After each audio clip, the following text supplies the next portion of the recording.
Libre. Nous voudrions l'être toujours davantage, et pourtant nous faisons chaque jour l'expérience qu'il n'est pas si simple d'être authentiquement libre. Régulièrement, mis face aux potentialités de notre liberté aussi bien qu'à ses limites, nous réalisons à quel point nous sommes marqués par nos habitudes, nos réflexes de pensée ou nos préjugés. Certes, nous ne vivons pas sans influence, et d'une certaine manière, c'est heureux, parce que notre liberté s'est construite dans une communauté humaine qui porte forcément avec elle ses liens et ses conditionnements. La liberté n'est donc pas une donnée brute et définitive prémunie contre toute appartenance, mais plutôt le résultat d'une histoire, d'un chemin de croissance humaine et spirituelle. Pour apprendre à devenir libre, il convient d'abord de ne pas se tromper sur la liberté que l'on poursuit.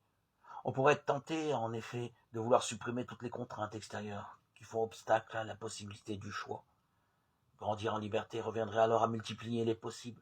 Je suis libre de me prendre mon vélo ou ma voiture, d'être médecin ou enseignant, d'aller ici ou là. Que sais-je?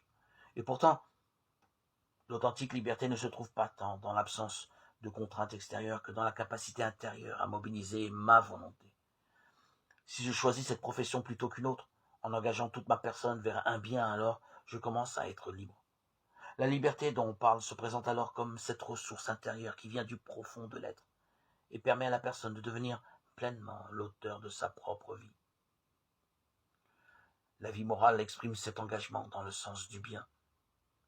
Il s'agit de ne pas la voir comme une contrainte supplémentaire, mais au contraire comme la voie proposée pour grandir en liberté. L'orientation de la personne vers son véritable bien est source en effet de libération et non d'aliénation. La vie morale consiste en plus en effet à chercher l'authentique bonheur qu'à respecter des préceptes extérieurs. Au-delà de l'expérience morale elle-même, qui permet de saisir qu'il n'y a pas de vraie liberté dans le péché, parce qu'il s'accompagne toujours d'une servitude qui défigure l'homme. La vie morale favorise l'authentique développement de la personne.